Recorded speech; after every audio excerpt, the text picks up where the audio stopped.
friends. Hey, mamas. Welcome to My Invisible Disease podcast. We are here to share our struggles and hacks as two moms living with chronic illness. Tune in and join our community as we share stories and experiences while we sort through the ups and downs of living with invisible disease.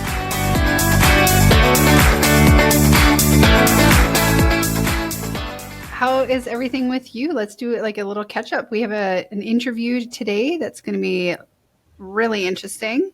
Yeah, we have Jenna on this episode. So it was awesome to hear a little bit about Jenna's experience. Obviously, a lot of our guests, if you will, have had a lot of these problems since childhood, and she's no exception. So was it renal failure? Yeah, she has chronic renal failure, and it's kind of led to a host of other issues as far as, you know, using the washroom and chronic pain that she's had to deal with. And actually, I think it inspired her career to get into nursing because she spent so much time in the hospital as a kid. Absolutely. So yeah, we had a great conversation with her, and I think that this next episode is going to be awesome. Cool. And then let's talk a little bit about you, because Jenna, I was thinking, like, she has kids and you have young ones right now. How's everything going around the house with balancing work and family? Oh my gosh, the kids are absolutely nuts. We are in the thick of, actually, soon it's going to come down. Right now we have lacrosse and 3-on-3 hockey and swimming lessons and dance rehearsal or dance recitals, all of the things. Like, I'm just... It doesn't I cannot wait for summer.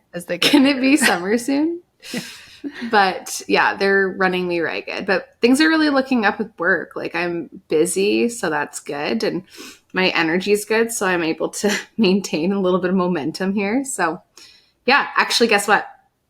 What? Tell me. Somebody listened to our podcast and reached out to me, and I helped them buy their first house. What? Amazing. Yeah. I know.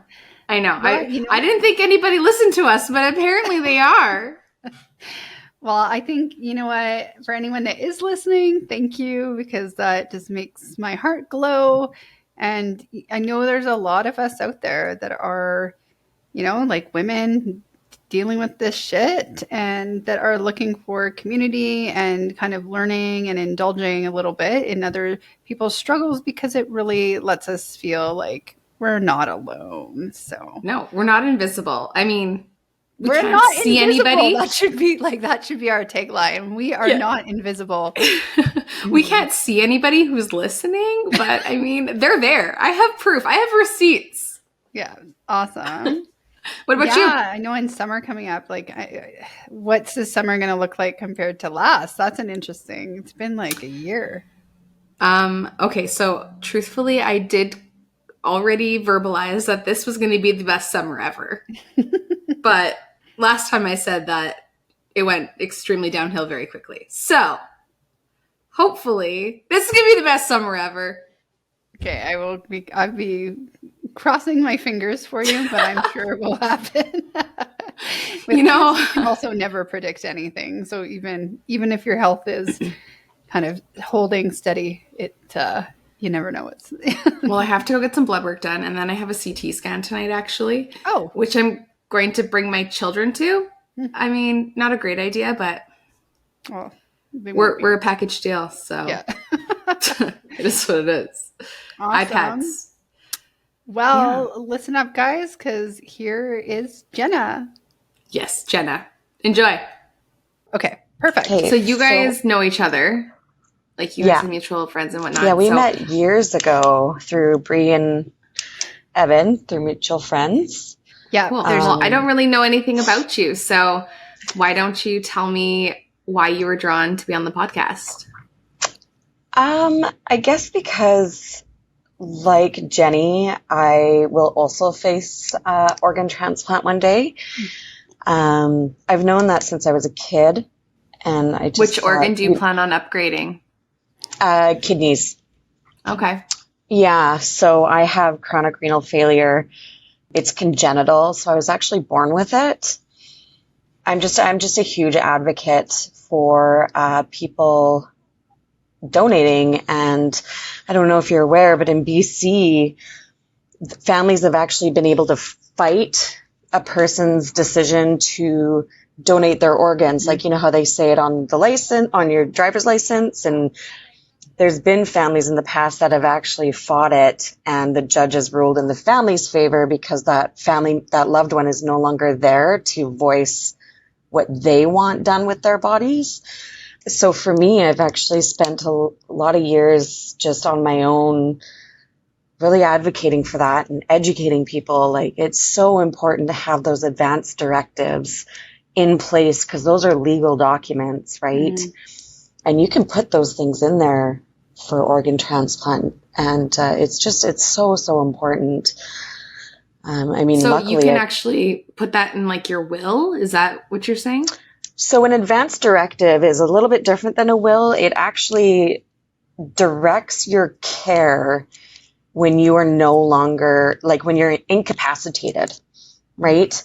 And then it can also direct what they do with your body afterwards, you know, kind of what you would like to see happen, things like that. It's just a way for people to protect their dying wishes and how they want to leave this world. Well, and I think I found it shocking understanding how low the transplant rates or donation rates are in Canada, considering awful. Like 90% of people will voice that they are totally comfortable after they're deceased to like donate their organs. But the rates are so low, and it's due to circumstance, obviously. Like, you know, there has to be a very specific circumstance where they can, for lack of a better word, like harvest organs. Right. But then also exactly for that reason, like the directives, the people believe it, but there's no one there to advocate that that's actually what happens after. Well, and I think for a lot of families too, I have a really, really deep passion for palliative care. And I think the thing is, for a lot of families, is they're so grief stricken, they can't imagine their loved one in pieces. Yeah. If that makes sense. They just, it can be a very volatile image for those people having to make those decisions. I know my girlfriend was faced with that with her father a few years ago. He was on life support, and her siblings had to make that decision for him. Yeah. And it wasn't easy. I mean, they decided to anyways to do it, but it wasn't an easy decision, you know, so it's tough. But yeah.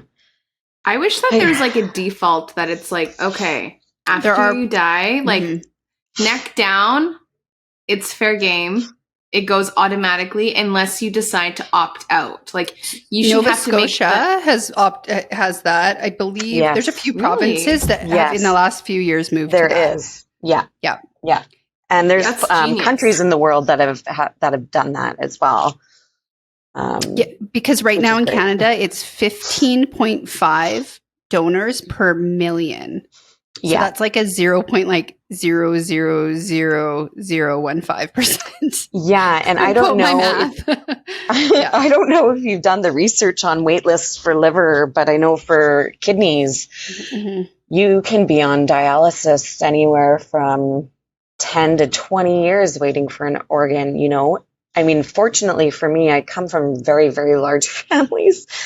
So, I mean, hopefully somebody in my family would be a match and would be willing to donate their organ. But we'll see when we get there. I love to watch Grey's Anatomy, so all of my medical knowledge comes from Grey's Anatomy. Me too. Yeah. But I feel like there was an episode where they used like a liver, I think it was, from a pig. And the lady was like outraged. But it could have been a kidney, actually. I think that episode was actually a heart, because I was going to say, the heart they can do from bovine and pig, the heart valves. Yeah. So, would you be open to something like that, or does it give you the heebie-jeebies? It is actually not possible for kidneys. I mean, if it was, I'd probably be like, "Yep, let's do it." Given the fact that if there was nobody willing to do it for me, I mean, I'm pretty young still. I'm only 38 and I have two babies at home. Like, I want to be there for them. And I guess when you are chronically ill like that and it's been your entire life and you just slowly watch the numbers go down and in certain life circumstances can cause your body to take quite a hit, right? So your mortality is really in front of you every single day. And that's in the back of my mind every single day right now. Like my daughter lost her dad at the beginning of this year, and so it's actually been a really challenging thing for me lately. Like, what's going to happen to her if I'm not here? Like, if I can't figure this out, what is that going to look like for her and my son, of course, too. But he's got his other side of the family here, right? So, Mhm. yeah, Yikes, it's that's one of those things. pretty heavy stuff. It is. It is. And I don't know. Jenny, you've probably thought a lot about those things. And Yep. how do you deal with that? I mean, Mhm. I think for me, I've spent years wrapping my head around it since I was a kid. My nephrologist has been telling me and my mom it's inevitable. Yeah. They're going to fail. I'm going to have dialysis. I will need a transplant if I want to keep living, basically, because you can't stay on dialysis forever.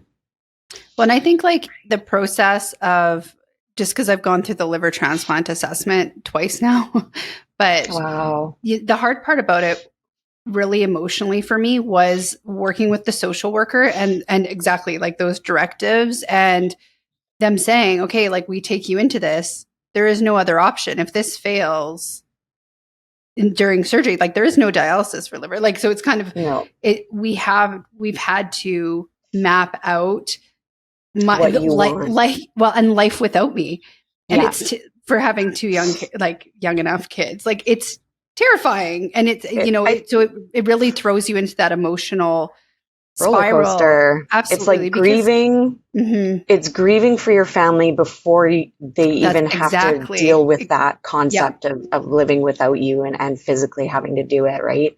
And it's a It's load. Like it's grief and it's it's grief, something awful. that hasn't happened yet. I know it's making me But teary-eyed right now. Like yeah. it just Mhm. I don't know. Because that's the We're thing. too Like, young. who's We're going to just think about that if you don't, right? yeah. Yeah. Yeah, because I'm the only one at home, and it just, yeah, you worry about your babies all the time. I've had multiple surgeries as a child. They can't do anything to reverse it. I was born with congenital physical anomalies where my bladder, the way it works is your ureters are on such an angle so that when you go pee, your bladder folds on itself and closes those ureters. Mine didn't do that. So I ended up with reflux and damage in utero before I was even born, and it progressed. I was air vac'd 2 children's when I was 3 months, put into emergency surgery. I had, I think it's 8 or 9 surgeries before the age of 5. Couldn't potty train until I was 4. I actually spent, I think it was 6 months with a tube coming out of my side into my diaper to give my bladder a rest. Mm. So that's how my kidneys drained. Was just like, to me, that's just crazy. I don't know. But anyways, throughout the years, I grew up in Children's Hospital. Honestly, that place is a safe place for me. And our local little hospital when we had a giant pediatric ward, right? Yeah, lots of trauma and stuff. Lots of procedures and things, and painful, and sometimes without your parents. And my mom went to work when I was 4 and had my brother at home, so I was by myself in the hospital overnight at a very, very early age, and suffered from night terrors severely, and for years even, until I was a young adult. So things like that, they're hard to manage. And I don't even think I even thought about childhood trauma for myself until after my son was born. And I went into postpartum depression, and I couldn't cope, and everything, I was stressing about his health and, life circumstances with his dad and things like that. Like I never really thought about it. And then I had a counselor who was like, well, what was your childhood like? And it was like session after session of like just breaking down, right? Just acknowledging and accepting the fact that, yeah, okay. Because for me, trauma as a child meant more those severe things, abuse and neglect and, things like that. But there's that compounding trauma as well for kids who are very sick growing up. And then when I was 19, I saw a nephrologist in Kelowna. It's just this old man with gray hair, and I was 19, and I just remember thinking like, oh my goodness, I'm sorry, you're going to do what? So he wanted to do surgery and try this thing where they dilate your urethra, and he did it, and I've never peed on my own since. Not one day have I ever peed spontaneously on my own, so I self-catheterize. So even that whole experience, I had to drop out of college. I moved back home with my mom because it took 6 months before I could actually do it on my own with confidence. So this guy had a bright idea that he was going to... Okay, I'm so confused. So my bladder never empties on its own. It never emptied. It's been like that since day one because I have severe atrophy in my bladder. Plus it's so distended, it folds. So there's always pee left over. And so he thought, well, if I make it bigger, then it'll empty more effectively. And that was not the case. And he didn't even apologize. He said his clinic would follow up with me in 6 months. I never got a phone call. Nothing. Oh my God. Like this is a trusted professional that you're expecting to, have the answers. And obviously it didn't go the way he or promised. At least be in your best interest, not necessarily like I have what found. He thinks. Yes. Because I've had doctors that are like, ooh, we need to test your kids for diagnosis because I'm interested. And it's like, I'm looking out for their best interest, not what interests you or what you want to follow through with necessarily. Yeah. Not a science project. Exactly. And that's exactly it. It's like, oh, what you have is rare or like different. Like I've had doctors approach me in that way, that it is like a science project. And it's like, which can, for innovation, I think there's room for that, but there needs to be the right kind of doctor with that has compassion and is looking out for the end game of what's best for you. Yeah, exactly. And maybe not in a time where you're in a bit of a crisis or whatever, right? So you mentioned that you catheter before using the washroom all the time. How does that affect like your day-to-day? Like I assume you have it kind of on lockdown. You can whip one of those in pretty quick, but what does that look like managing? So the bathroom every day is 5 to 10 minutes, depending. If I have an infection, I get spasms and it's really quite painful and usually can't be resolved without going to emerge.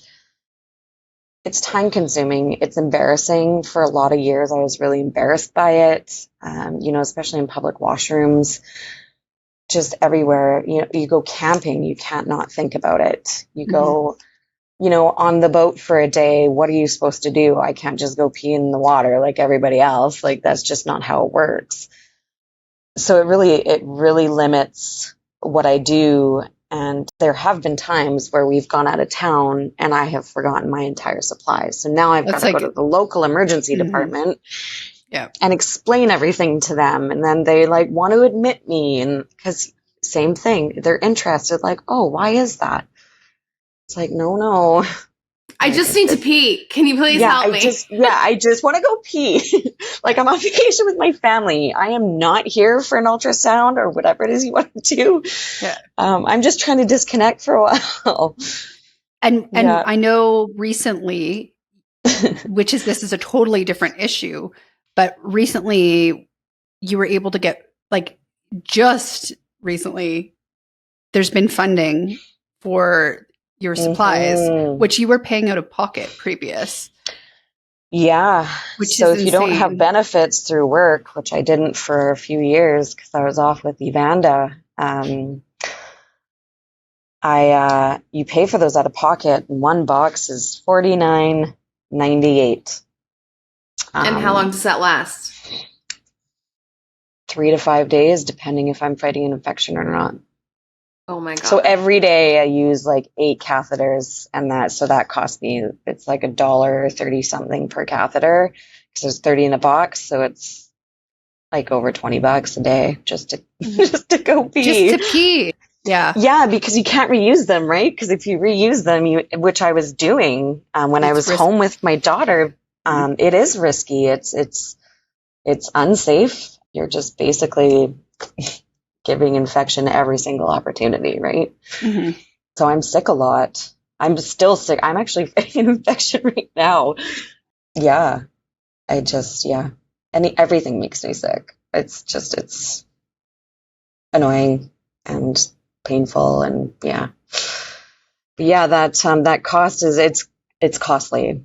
It's tens of thousands of dollars per year just for me to Go have a pee. pee. Yeah. Mm-hmm. Yeah, something you take for granted every day. It seems like such a simple, innate thing, right? Yeah. I wish I could stop peeing my pants sporadically. Right. Okay. That doesn't go away. Definitely postpartum, there's been some trampoline accidents and, coughing, and that still happens. Oh, no. Okay, interesting. Really so unfortunate. You get all the downside and none of the perks. Like, no, you still nothing, none of that. Yeah. Oh, So, awful. because Jenna, you're at work right now, and you're in nursing, are you not? I am. I'm a registered nurse. Yeah. And so how much has your experience growing up as a child that carried chronic illness and lived with it, like much did that influence what everything? Yeah. Everything. That's why I wanted to be a nurse. My nurses that I grew up with, they still know me. They still see me and my mom around. They ask how I'm doing. I still call one of them my auntie. She loved to be called Auntie Jane on the floor, so that's just what she is to me now. Even see her out in the community, and she's Auntie Jane. Like, I wanted to be those people. I wanted to make somebody's life better because they were my safety net in the middle of the night. They advocated for me too when my mom couldn't be there, and yeah, it was really important to me. I also love human biology, so I felt like I could affect more change from this side of the table than the other. Yeah. There's it is interesting too, the idea of like the interest in human biology too, because you also recognize like how critical it can be when you have chronic illness or, how it can affect people's lives. Yeah. What a powerful, reason to be on that side of the table, right? Like be able to offer people that experience of the support. I think we talked about this with another interview that we did recently, and she had I say Gillian Barr, but I think I'm saying it wrong. But so she was full on paralyzed, and it's just, you forget how helpless people can feel in it when they're at the hospital, or the experience and the trauma that can come from that. And those are the people that make a difference. Like it's amazing how don't get me wrong, I could never be a pediatric nurse ever. That's the only time I almost passed out as a nursing student was working with a child. I couldn't do it, but I think it is really important. I think it's important, and there's a certain level of social responsibility when you're sick. And when you've grown up with or you're experiencing chronic illness at any point in your life, right? I think there is, if you're able to be socially responsible in that aspect, there are people out there. I actually belong to a Facebook group that it's called Vesico ureteral reflux disease. So it's kids all over the world that have problems with reflux, urinary reflux, and things like that. And like, I've spoken to a few of those parents, like, what is this like? You know, what is this like as a child? And, you know, I said, just hug them, be there, advocate for them. You know, these things are painful. They hurt really bad and they're scary, you know, and I think it's just an amazing opportunity to help people learn to carry that grief and trauma differently, because it can take a lot of years to learn how to work through that and carry it on your shoulders a bit differently so you can move on with your life, right? I think you never also really there's move a part on. of it that you want to advocate, but as a woman or anybody, you can't help but have like a little bit of shame and like be like, oh, it's bathroom stuff. Nobody wants to talk about bathroom stuff. And like, Huge. you're embarrassed about it, you know, like I'm sure you kind of cringe a little bit if somebody looks in your purse and finds that you have like 3 catheters in there. And you're like, Yeah. sorry. Yeah. You know, I hide them. I try to hide them as much as I can. You know, dating was awful because it's like, it's not like, you know, when do you fart? It's like, when do you tell these people, like, you can't be on your own? When do you show them this stuff? Like, who cares about farting? Like, you know what I mean? Like, men don't really know their way around down there very well, so they don't know anything's out of the norm. Right? Most anyway. You're so true. Yeah, very, very true. So I guess I've got that on my side. The other stuff must work okay too. Oh yeah. There's never been any problem there. I was told I couldn't have kids, but or I shouldn't because my body wouldn't be able to handle it. But 2 kids later, and yeah. How did that affect your bladder? Because I know, like, having a baby sitting on my bladder was like awful. Not ideal. It's awful. Mostly. Lots more catheterization, getting up in the middle of the night, setting an alarm to do it. Because if I didn't, then there was a good chance I was going to emerge. Lots of infection, lots of infection. Usually, and then it requires IV antibiotics, right? Because you can't really take a ton of oral antibiotics when you're pregnant. Yeah, but you know, I'm lucky. I'm blessed. I'm very, very fortunate to know my body as well as I do, and you know, I can advocate for myself, and I can advocate for children, my own children, even, right? Like my daughter had to get an IV last week, and I was like, "This is how it's going to go." They're like, "Well, ultimately, it's up to the anesthesiologist." I said, "Actually, it's not. It's up to me, and this is how it's going to go."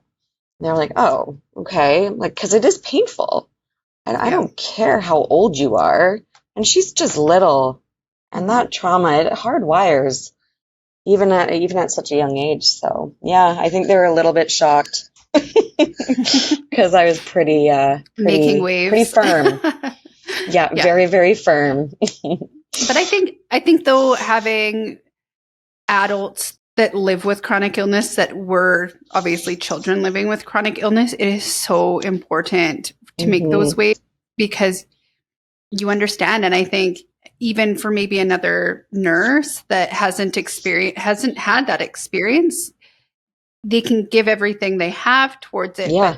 But the empathy of actually having experienced it does bring a different perspective, and really, you know, some of those long lasting, like you said, it can be hardwired. And I really appreciate you bringing up that, you know, trauma and how we identify trauma with abuse. And that's kind of, but there's so many other forms of trauma, and recognizing that kids that grow up in the hospital or that go through a lot of these experiences really do carry that like deep down inside. And it's worth it to bring attention to that and to acknowledge that and to heal from that. So I know.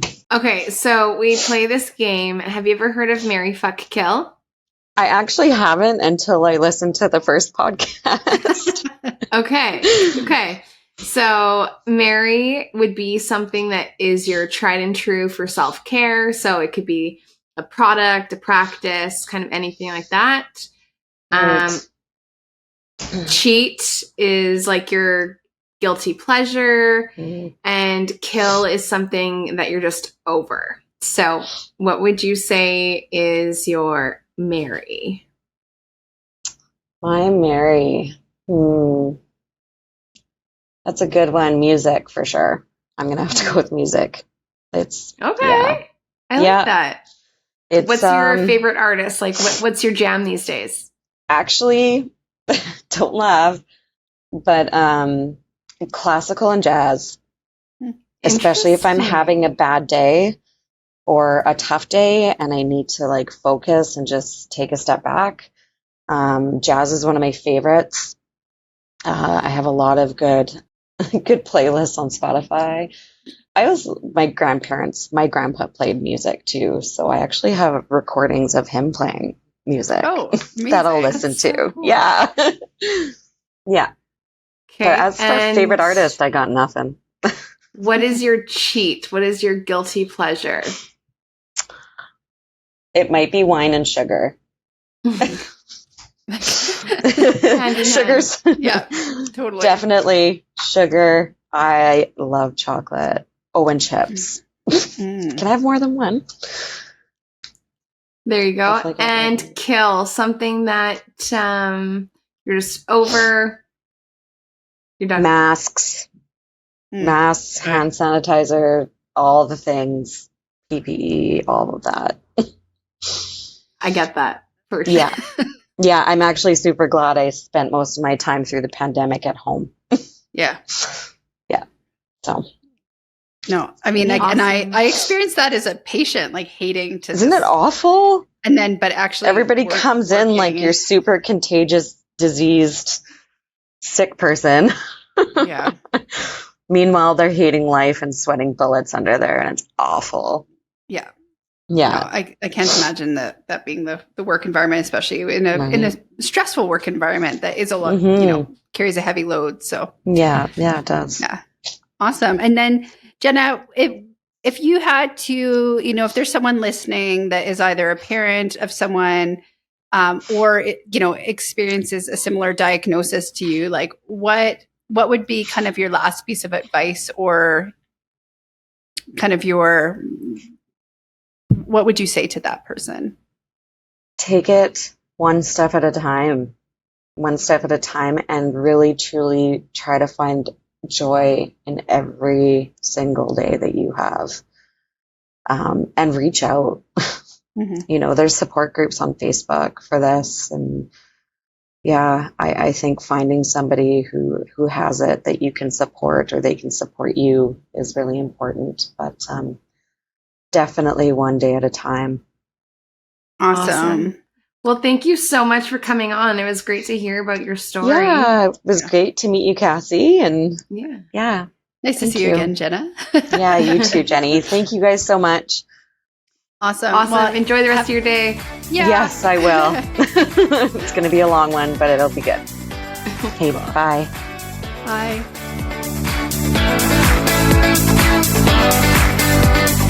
Hey girl, we see you, and we want you to join our community where we can connect and continue the conversation. Follow us on Facebook and Instagram at My Invisible Disease Podcast, because no one should go through this alone. Thank you for listening, and for links, resources, or show notes, you can check us out at myinvisibledisease.com.